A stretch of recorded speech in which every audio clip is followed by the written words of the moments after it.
Hello guys, welcome back to our channel How to Guide. If you want to change your location preferences on Plenty of Fish dating app, then let me show you how. First of all, open your web browser. I'm going to use Firefox as my web browser and type in www.pof.com and hit enter. It will take you to official site of Plenty of Fish dating app. Now, as you can see in this web page at the very top, you can see recently online, meet me, interested in me, search, then click on search.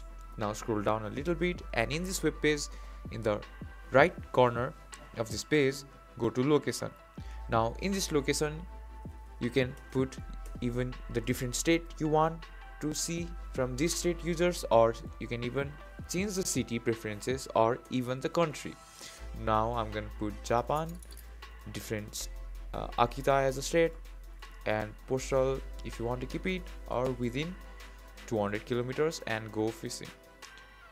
Now as you can see, it has got me my users from this specific location.